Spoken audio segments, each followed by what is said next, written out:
Komið sæl aftur, við sjáum hér þetta yfirlitskort, það dálítil lægðasúpa hér suður í hafi, ein lægð sem heldur hér áfram til austurs yfir Bretlandseyjar, en önnur sem við hvarf, hún kemur til með að dýpka svolítið og ganga hér upp að landinu.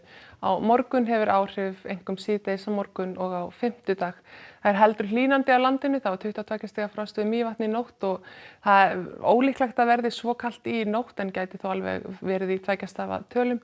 Hins vegar hlýna svo smám saman þegar líður á vikuna og þessi skil hérna sem að ganga inn á landið á aðfaranótt fimmtudags að þau nú svona tiltölulega hlý að búast við því að snjórinn sem hér sunnan til hverfi. Við sjáum á þessu hitastigsskorti hvernig þessi hlýja tunga sem fylgir lægðinni, hún svona gengur smám saman upp að landinu og hrekur þetta kalda loft í burtu, en það þó ekki annað að sjá að það verði kalt í fjallahæð allavega á morgun. En á morgun klukkan 15 og þá útlit fyrir að verði svona hiti og yfir frostmarki við suðurströndina.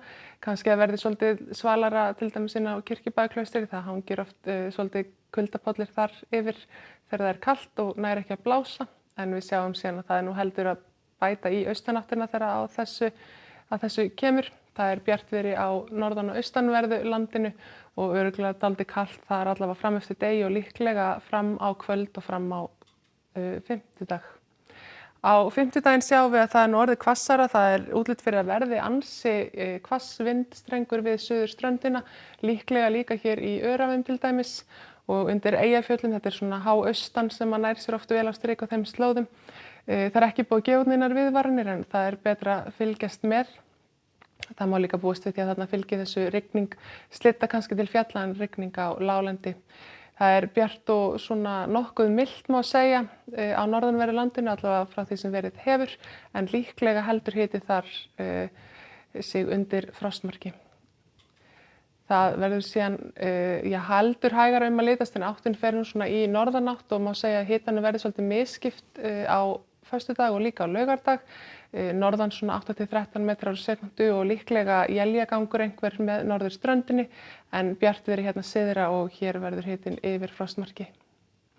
Það síðan svipað sögu að segja af laugardeginum, þá hefur áttin kannski farið heldur meira í austanátt aftur en það einhver úrkoma með norðurströndinni og eins og sjáum að þá hún svona í formi, líklega slittu jafnvel élja en það verður úrkomi lítið hér sunnan til en má þó alveg gera ráð fyrir einhverjum stöku skúraéljum svona með ströndinni eftir því sem að líður á daginn.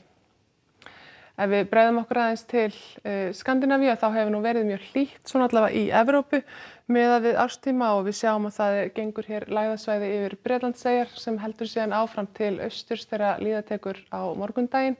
Það bjartviðri á hæð sem að stjórnar veðrinu í mið- og austur Evrópu og það nú svona þokkalegasta veður þar hefur verið svolítið órólegt reyndar við Svartahaf en svo sjáum við að það ósköp gott og reyndar bara fallegt að leiðast til dæmis á Spáni og auðvitað á Tenerife þar sem að hitinn ætti að fara í 23 stig á morgun. Það líka heldur að hægjast veðrið í Bandaríkjunum.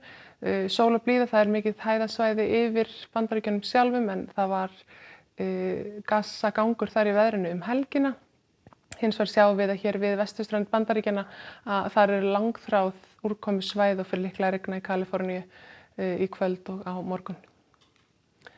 En það smá sviptingar hjá okkur, hvessir af austri síðdegis á morgun og hlýnar svolítið en verður áfram kalt fyrir norðan allavega fram á fimmtudag. Verið sæl.